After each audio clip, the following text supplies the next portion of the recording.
On this week's episode of the Marketing Expedition podcast, we talk with Curt Cuscino, and he's the founder and CEO of HypeLife Brands, a progressive brand development and marketing agency helping disruptive B2C lifestyle startups engage the millennial generation.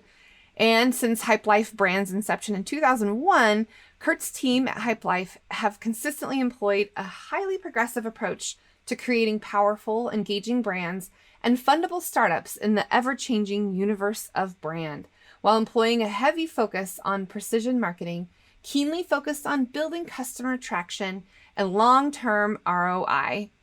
He has a highly awarded agency for a lot of the things that they do, and we're going to talk all about the different platforms and tools and things that are out there and resources that you can come to know. But before we talk about those things, I have something I need to share.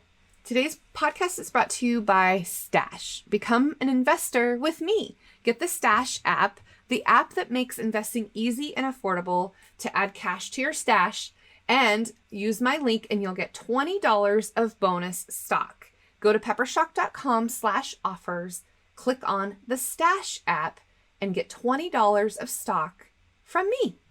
And now it's time for the Marketing Essentials moment, the basics that you need to help you build your brand and your bottom line. We're going on a marketing journey together. Today, I want to talk about ways to get more creative. Thinking about when you are putting together your marketing strategy and your plan and all of the things that you want to do and incorporate into your plan. How do you think about the ways that you're going to go about making those tactics work and how you're going to get your creative out of you and onto paper or into the messaging or onto the billboards, whatever it is that you're doing? First, you have to think about the questions to ask and answer, right? What kind of things are you trying to uncover or solve? Or what is it that you're trying to do with the team or the people involved? What kind of questions can you ask so that you can get answers and start to visualize in your brain what that creative will look like? And working with an agency or working with other designers or working with other creative talent, what kinds of things can you do together to help with this concept or this idea that you're trying to percolate, right? And just without overthinking it, use sticky notes, come up with different ideas for different sticky notes and just free form. How many different things can you come up with about this concept or idea that you're trying to get out of your brain, right? So that is a nice way. Do a timed effort, stand up when you're doing it, free flow through your brain to your fingers, write down the different ideas that you have. And the nice thing about sticky notes is that you can move them around, you can prioritize them, you can omit some ideas, you can expand upon more ideas, do more sticky notes, right? So I call it the sticky note throwdown. Other people do it. It's a part of the design think process. But getting creative helps you understand what it is that you're wanting to do. So asking questions, thinking about the different variations of those ideas that come to you when you are writing them out on your sticky notes, and then creating that sticky note board, if you will, or wall or window, of putting them up there and just looking at those different things that could spark other ideas, right? And doing it with a group of people, sometimes then you're having that collaborative session together. You're thinking of different things. They're thinking of different things. They're pulling in their experiences. You're pulling in your experiences.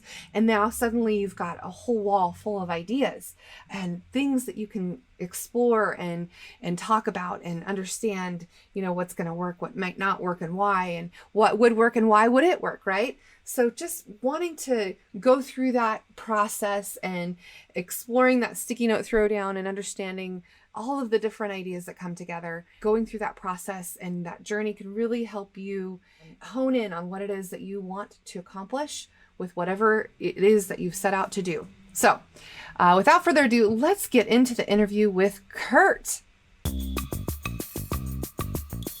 Welcome to Peppershock Media's Marketing Expedition podcast, keeping you up to date with the latest in marketing and advertising. Now here's your host, Ray Allen.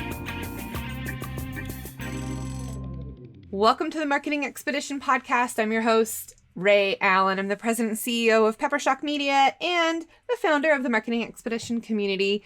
And today's guest, we have Curt Cuscino. Welcome, Curt, to the show. Thank you. I appreciate you having me. Absolutely. So, Curt, let's tell our audience a little bit more about you and what got you started in your industry. Sure.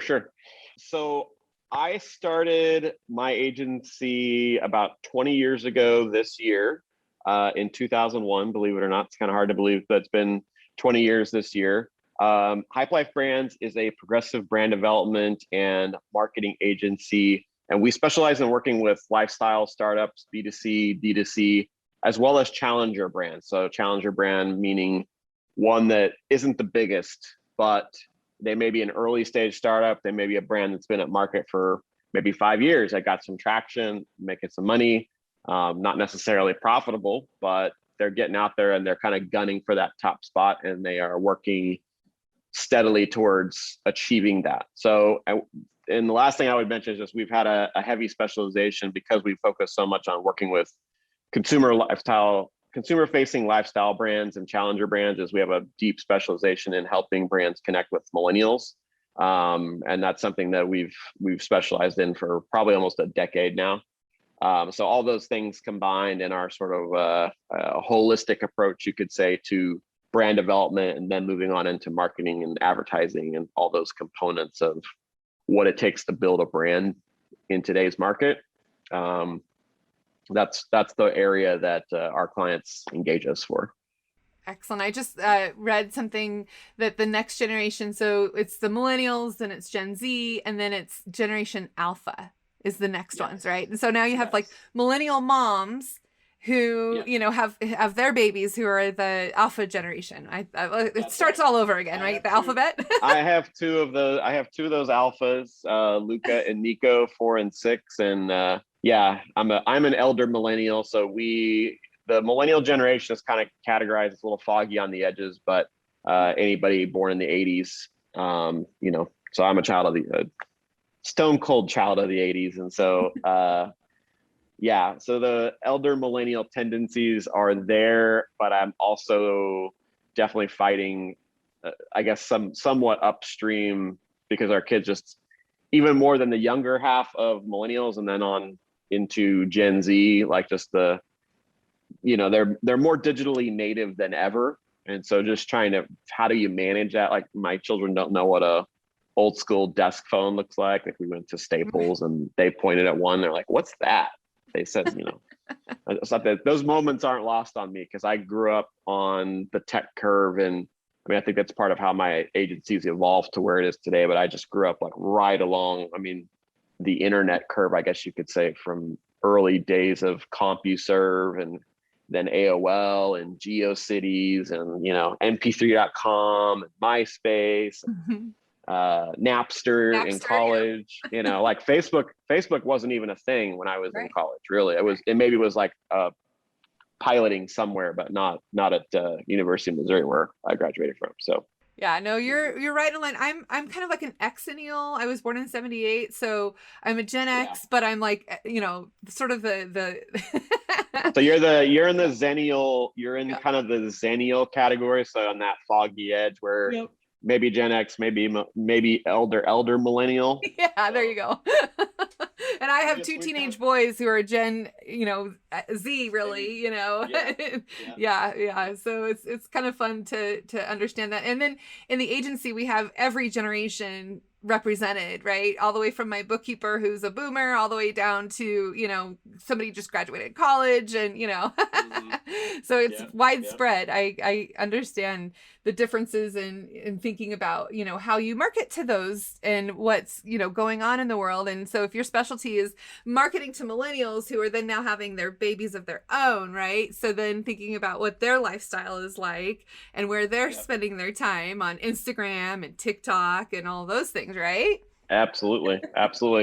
Yeah. And I've been speaking and, essentially preaching about millennials for, the past eight or so years, different shows, radio shows, got interviewed for NPR, spoken numerous times. And,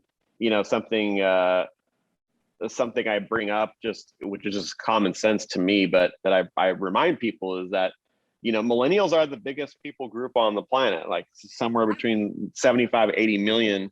So they are the biggest buying power that exists. And one of the reasons why we do and I do HypeLife's sort of why, because we're big believers in the start with why concept, is to have a positive impact in our shared tomorrow, because just doing work for work's sake or not having any impact in any way, that's not for me, and that's not for my team. I don't want that. We don't. That's the sort of thing we would turn down, definitely. So, but there's a lot of power in the millennial generation, but understanding them and how this generation operates, because it's so incredibly different from even Gen X and then even baby boomers. I mean, I spoke down in San Diego like 3 or 4 weeks ago, and I could tell when I started to get into this stuff just how the room started to split, not against me, but just like the baby boomers had an opinion and they wanted help, and then there's the millennials in the room that are just like nodding their heads and they're like, you get me, man. That was the vibe. But then the baby boomers were trying to figure out, and then they're mentioning like socialism and all this sort of stuff, and it's like, you guys got to understand, you got to go deeper than that, and that's what we here at HypeLife Brands help brands do as well. So give me an example of a brand that you have helped through their journey. Sure. So I'll mention a couple. So because we work mostly with startups and extremely early stage, as I like to call them, visionary founders. So we work with visionary founders and CEOs that oftentimes are at the seed of the idea stage. And so one of those that I'm most proud of what we've done so far is Huddle Music, which is a startup founded by a guy out of the East Coast. He came our way. He and I started a conversation because he was interested in working with HypeLife Brands. And basically that was, we just entered year 3 as agency of record. So I guess that was a little like 2.5 years ago, probably. And we basically helped flesh out his vision for a online music community that had a global audience that was designed to help independent artists and bands and musicians of all kinds, all genres, instrumentalists to singer-songwriters to MCs to DJs, and give them sort of a central place to build their career in a way that was, not just littered with ads and just another siloed tool out there, but they had a social community aspect to it. And it was also much more focused than, say, many independent artists start and they think, oh, everybody uses Instagram, so I'm going to use Instagram to market myself. But that is not a marketing plan. And I would say that to the CEO of an established brand, to a Fortune 500 company, to a brand new startup, that can't be it.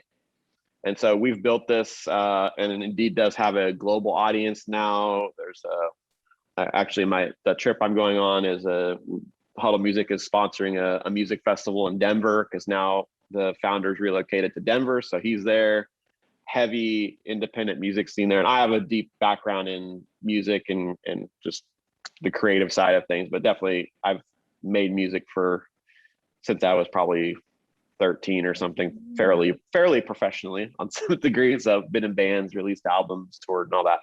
So it's just a great relationship. Huddle Music is amazing, and there's so many things on the horizon. We built a award-winning iPhone app. We, of course, first developed a deep brand strategy and then a go-to-market plan. We developed all the look and feel, brand identity, built a massive digital platform, built the iPhone app, launched that. We've won awards for a bunch of different aspects of what we've done. And yeah, like I said, we're moving into year 3, and it's just, as our goal is for getting our clients that are startups into a potentially fundable position if they want to go for outside capital, because that happens later, not first, as many entrepreneurs like to think. So getting them into a fundable position is all about, getting and tracking and measuring, that customer traction. Do people really want this? Like you might think it's the greatest idea in the world, but does anybody give a crap? Right. Sure. So we have that, and we have, we're up and to the right, the chart. Yes, exactly. So we've got that going on. And then I think we just got engaged by another brand that's at market called Vixen. And they're I would say, not a day one startup, but they are a young upstart challenger brand, kind of going after that Zumba space. But Zumba is not for millennials, really, at the end of the day. Zumba's huge, they're established, whatever, but that's kind of become, you're talking about millennial parents and Gen Z and, all those kind of nuances. So, Zumba would be like your parents' workout program. Right. So just by definition, we can all remember our younger years. We're not doing that because that's what our parents like. Our parents on Facebook, I'm not on Facebook. Right. So we just brought them on, and we're just starting to work through kind of re-envisioning the brand and the MarTech stack. And then, we're pushing out towards helping them grow their brand. And they've already got many instructors signed on worldwide. They've got classes going on. So, just like a lot of brands, a lot of brands have taken a gut punch because of COVID and had to pivot, three different ways and 7 ways to Sunday. And so now we're kind of all coming out of that, and it's time to bring everything back down to that fine arrowhead, and keep pushing forward. So that's what we're being brought on, and pretty exciting stuff. So we like the challenge, the hard nuts to crack. So that's what we're really, really about, and helping our clients solve those problems, solving problems. The unZumba for Gen Z. Yeah. I love it. For women. And it's very female focused, all about empowering women and helping them find their light. And, you can be whatever shape, size, color, height, doesn't really matter. It's fun for everyone. It's about dance and cardio kind of combined together. So that's why I made the Zumba reference. It's a really cool niche that they've carved out for themselves. So we're really excited to help them start really driving the lane on that. Sounds fun. I'll have to check into it. What was the name again? The name of it? It's Vixen, VXNworkout.com. Okay. And they've got an online virtual studio, so you can go do live. You can sign up for that and do live classes, as well as do ad hoc on your own time classes. And then they also have a studio in Miami where they do classes out of. And then they're the more of these instructors that come on and start as things open up. I mean, they're starting to open up. I'm in California, as you know, so we're like, I feel like we're the last state to open. So everybody's like, oh yeah, we're totally like eating inside, and we've been doing that for 6 months. And I'm thinking, I think we opened up, I think it was like 2 months ago. I don't even know anymore.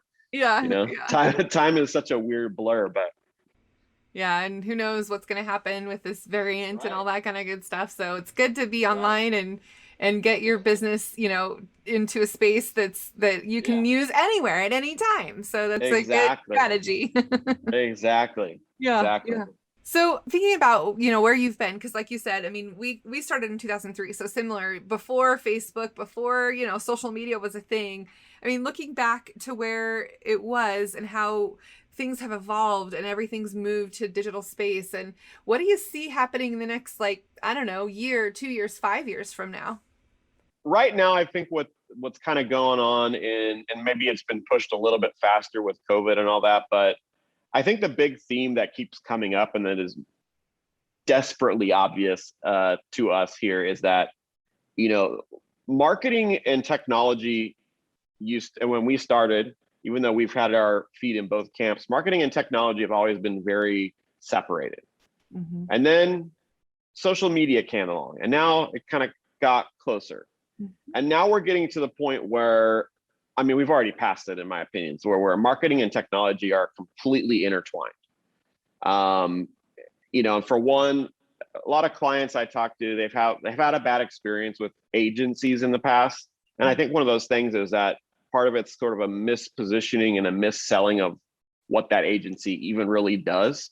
Because I think a lot of generalist agencies have fallen in the trap of like, oh yeah, we do everything. And it's like, no, you really don't. Because marketing and technology are such different camps, hats, whatever you want to call it, that it really takes a very particular and specialized agency or team, in our case, senior team, to really bring that all together and to have 360 degrees of coverage, because it just gets immensely more complicated in the last few years, and every social media platform you add into the mix makes it more complicated. And then you've got clients chasing, shiny objects, and brands chasing shiny objects by, or just like addiction to busy work. Like, well, we are posting on Instagram every day. Well, are you putting any ad dollars behind it? No? Okay, then you're in most cases you're wasting your time. Right. You don't, you have this and this covered, but then you've got all these blind spots over here because none of this stuff's hooked together. You don't know how to read your analytics, which is very complicated. If you've gone to Google Analytics, if you don't know what you're looking for, you can get lost in there all afternoon because Right. there's like 1,000 data points and not really even know what's important. Right. And also, for all the hooking into everything, it can be tough sometimes to decipher what paid advertising and all that, which you have to have. I really believe organic, like the idea that I'm going to launch a brand, spend little to no money on advertising, but it has to be done strategically. It has to be aligned. It cannot be this ad hoc thing, like, oh, well, we run some Facebook promos. Cool. But you need to be running across like the whole funnel, multiple channels. And then even attribution is another thing. Like if you follow me on LinkedIn, which anybody listening or watching, please connect with me there. Last name is Cuscino, or you can just search for Curt HypeLife. I just posted about this as far as how complex attribution is getting. So something we hear too sometimes for slightly more savvy clients is like, oh, well, we want to make sure that, we attribute dollar for dollar and da-da-da-da, but it's not that simple. Right. You have multi-device, you have multi-impression or cross-device. And yeah, Google's kind of starting to try to track that, but I would argue that their stuff like GA4 still feels very beta to me, and some of my team as well who feel the same way. So it's just not there, and then you have people who see an ad and they actually don't want to see those ads, and they know better. So they know, like, if I click on this big monkey button, this ad, I'm going to see these guys are going to follow me around everywhere. Mm-hmm. But then you see an upswing when you're running paid advertising in things like direct search. So they see it and then they go, okay, I'm going to look this brand out that I'm not, this thought happens in like 10 seconds, but I'm just saying this is what's happening. So then you see an uptick in direct search. So what do you attribute that to?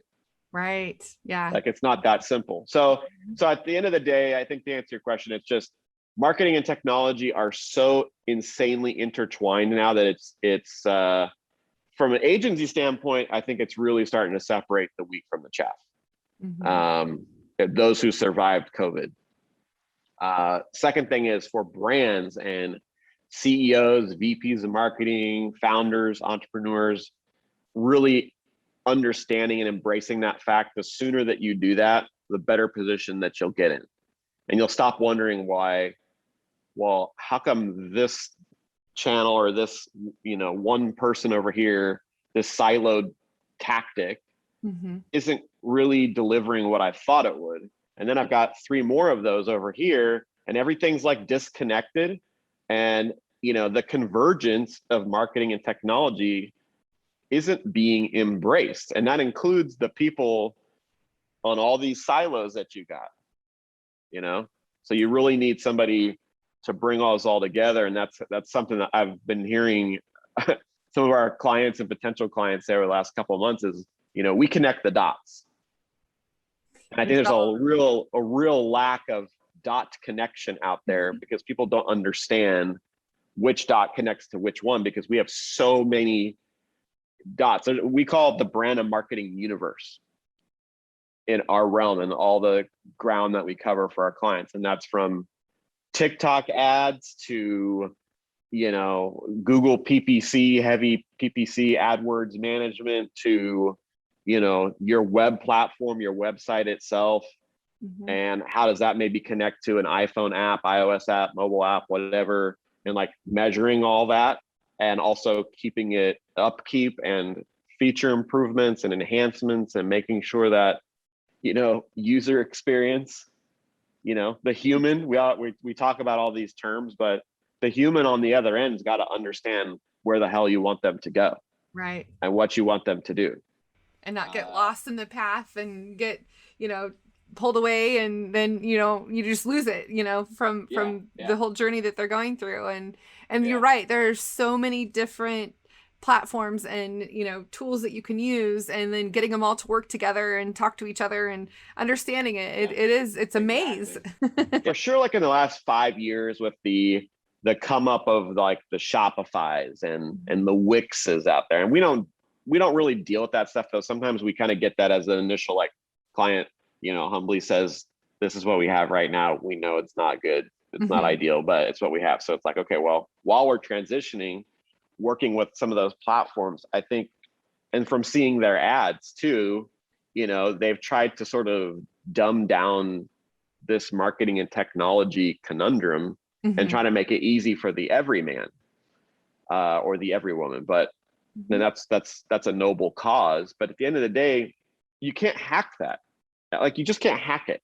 This like bootstrapping and growth hacking. I understand why people try to do it, but I think because that convergence has become so intertwined now, I just don't think you're going to hack your way to success. Even though success is relative, I always say that, but you're just not going to hack your way to success because you don't even know where to start, because it's not your expertise. Even if you're a really smart, tech savvy entrepreneur, just tying all those platforms together is immensely complex and immensely tedious. That's just the start. What are some of your favorite tools that you use for your clients that you recommend that they use, or that our audience might look into for using? And speaking of technology and all the different tools out there, what are some that you like to use the most? Yeah, great question. So before I answer that, we do have a section for this on our site in the bottom right corner. If you're on desktop, go to the very bottom corner. We have a section called Resources for Startups. So it's a bunch of resources that we recommend, even if you're not quite ready to engage our team. It can save you hours, if not weeks, of hunting and searching. And like, these are actual tools that we have used or we use actively. So it's not just like somebody paid us money to put the link there. Like, it's actual stuff we use. And if we don't use it, it doesn't go there. But to answer your question, definitely Buffer is a good one for social media. Because I still end up talking with potential clients where they're using something else and I don't know why. And yet they're having problems, cross-posting and getting content in all the places. If you're going to be one of those that says, okay, we're doing Instagram a whole bunch, like we say, well, that's great, but we need to be a little bit more strategic. And you also need to make sure that you're at least disseminating that across all channels if you're not writing individual posts for each one and you don't have a content strategy for each one. And I don't think that that's necessarily the first path of attack anyways, but if you got it, you might as well disseminate it. So Buffer for social media, scheduling, collaboration, having review chains for QA, quality assurance of what's being written and posted, and then some level of tracking and analytics. It's definitely the most robust option out there. I just got quoted in like I forget who it was even for, but that's also on my LinkedIn. But I just got quoted mentioning Buffer again. So I'm not a brand ambassador or whatever, but guys should definitely give me a discount. Yeah, right. But no, so Buffer is really good for PPC tracking. Probably the newest, coolest tool that we're into. It's called ClickCease. To help reduce AdWords waste. If they're getting like bot clicks, competitor clicks, and all that. Pretty cool tool. We just added that to our arsenal here in the last week. And then what else? I think from a social media advertising standpoint, after TikTok reached out to us and we kind of went through some stats, and we of course said, well, we're not really, our specialization is not really Gen Z. We started to get deeper into their stats, and they were talking about their growing Millennial segment and what that really looked like. And that got us really excited because it's still a young platform, but there's a lot of people on there, and we just seeing things like TikTok kind of surpassing what is it, like time on site or stickiness or whatever you want to call it, over even YouTube. And while we're fans of YouTube advertising, just the same on TikTok, it's a different medium, it's a different challenge, and it's a cool spot to be, and it's a less noisy place in a way, because there's not, at least right now, Right. there's not a mad amount of advertising. Whereas like if you go to Instagram, I won't even discuss Facebook, but if you go to Instagram, literally every third or fourth post is an ad now. Like just open it up, start scrolling. It'll be, I forget because I haven't been on there in 24 hours and I don't count it anyways. I'm so annoyed. I just annoy it or I ignore it. But if you literally count it, I think it's actually every third post is an ad. So pretty crazy. Yeah, definitely getting saturated there. Yeah. Like if you bought a magazine, you ever get those magazines where it's one of the thick ones and literally there's like 10 pages of full page ads and then there's like one article. Right. And then it's kind of like, I feel like fashion magazines is what I'm thinking of, so you'd see, and it's like, well, obviously it's huge, but there's nothing, there's no actual content in here. So yeah, no, I hear you. It's definitely getting saturated there. And then another one that we've looked into recently for a client is Pinterest, which is surprisingly one of the, largest search engines next to Google and YouTube. But it's like, I don't know. I kind of went away for it for a while, and then just like TikTok, you can get sucked in and be on it for quite a while without realizing, oh my gosh, that was an hour of my day. Right. Yeah. I mean, there's a lot of drivel on there that from a personal standpoint, I don't have any interest in, but yes, people do get sucked in. And I feel like ads are more isolated when they are presented.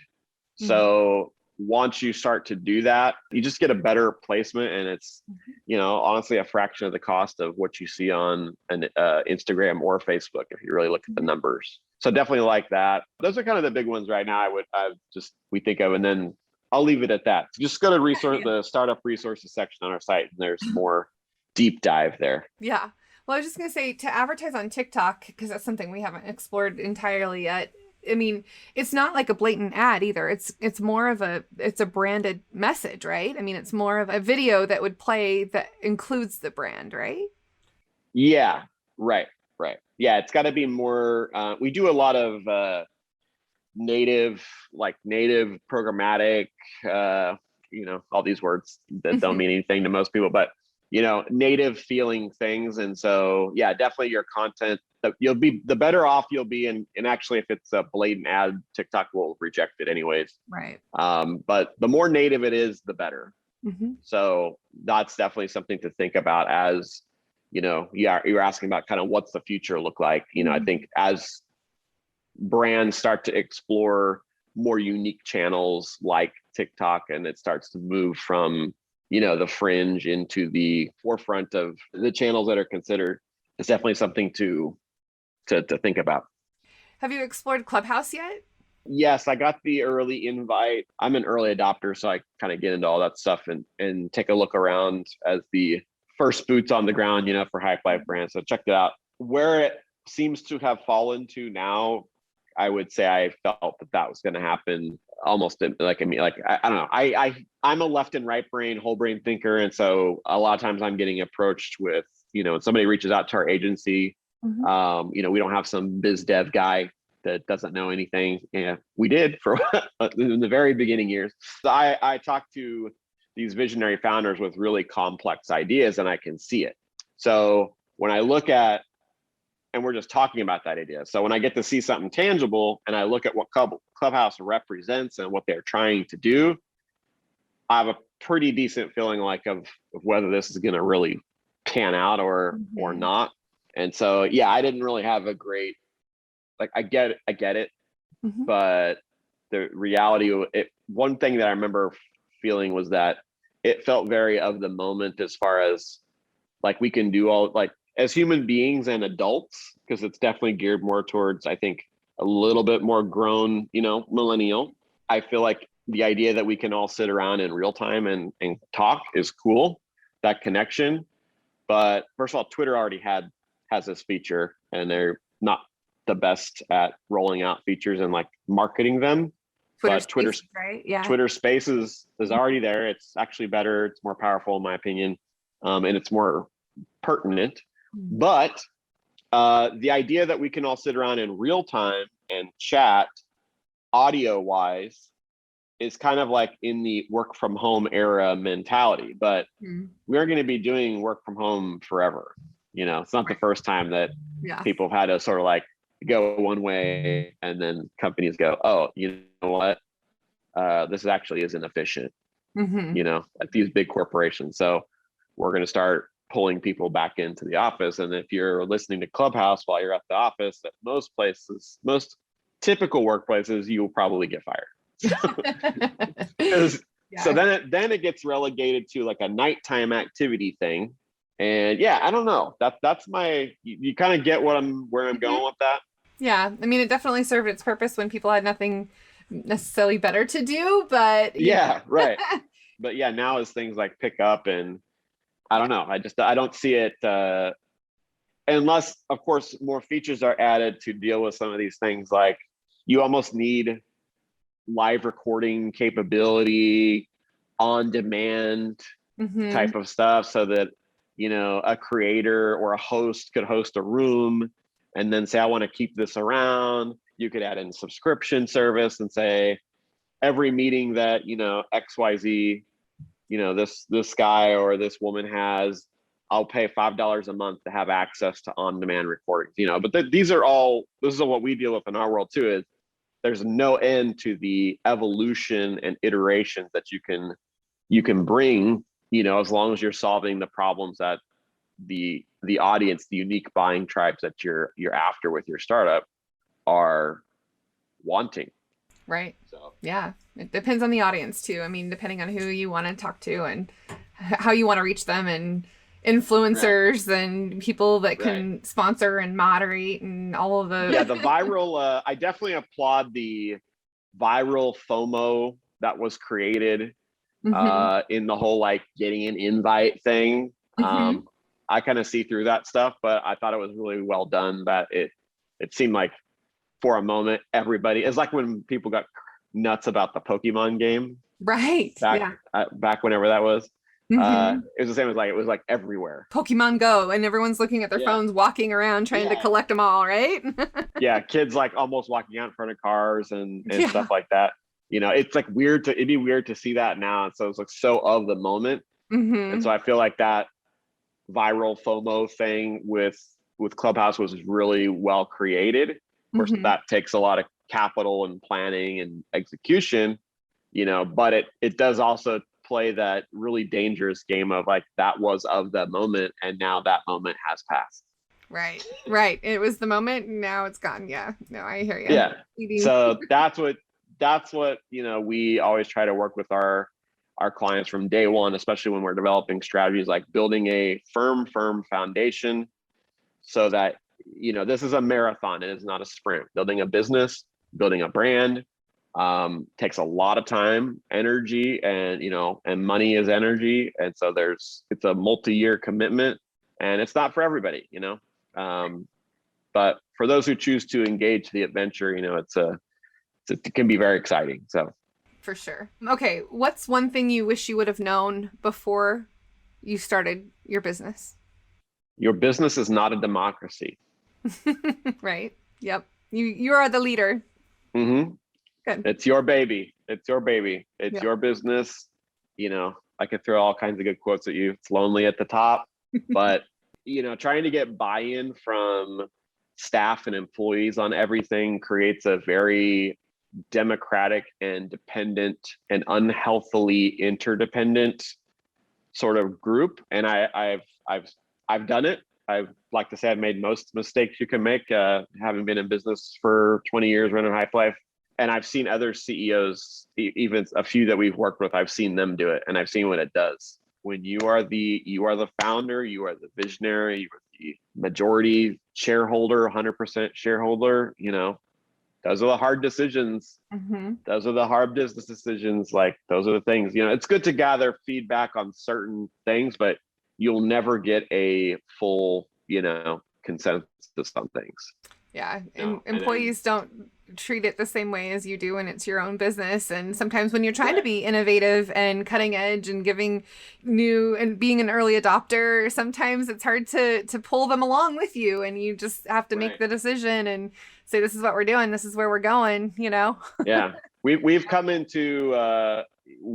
as an agency to at least a couple clients in the past where I really feel like we came into a few things where we were kind of questioning, well, why are you heading down this road on this thing or that thing? And it was like, oh, well, something to the effect of, well, some of our team thought it would be a good idea, but this team are, pretty new. They're young, and they're not even on the marketing side of the business per se, marketing or sales for that matter, or brand management, or nothing related. They may not even be their target audience, right? Exactly. They're trying to attract, right? They were one of the things I'm thinking of is like, they were trying to attract more people like them.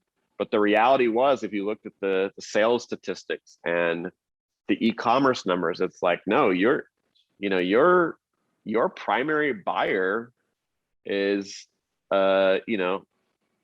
blankety blank age, and in Gen X. So what you're doing now, it just doesn't, like, that generation has their own products that they want in the space that you're in, and you guys just aren't it. That's cool though. But these people have lots of money to spend, so that's cool. Right. That's where energy should be focused.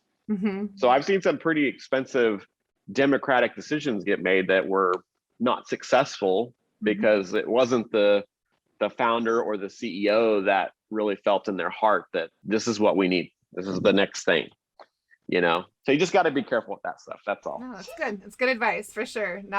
You can't always take the advice of everyone that's around you. You also have to make decisions to lead them forward. So yeah, so many things to think about, balance, and I always say, if they were really in a position to make those decisions, they'd be running a business of their own. True. That is right. Yeah. Excellent. All right. Well, Curt, how can people reach out to you and get in touch with you if they want to go to your website? Give us all the details.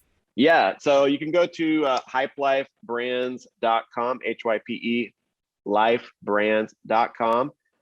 We've got a on-site chat there if you want to chat with us. You can also connect with me on LinkedIn. Again, you can search for Curt, CURT, HypeLife. You'll find me. And you can also email me directly at CurtCurt@HypeLifeBrands.com. Happy to help, answer, do anything we can to assist with anything in the brand and marketing realm, technology, advertising, all that. So just take a look around our site. You'll get it, and connect with us, and we'd love to chat.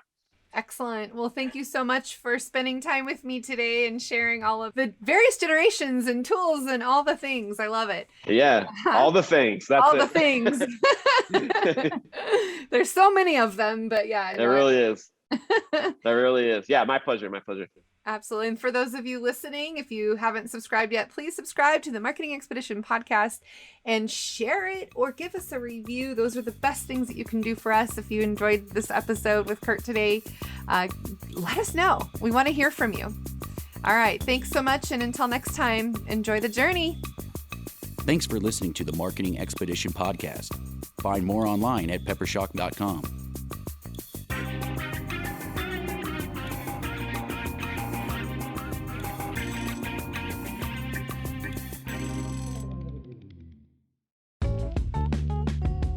Wouldn't it be great if there was one place you can go to get all the latest information and tips about marketing and advertising? The Marketing Expedition community is that place. People like you gather in our online community to build relationships with others and find the latest marketing trends, tactics, tools, and technology. We help you build your brand and your bottom line. Start your adventure today. Visit themarketingexpedition.com to find out more.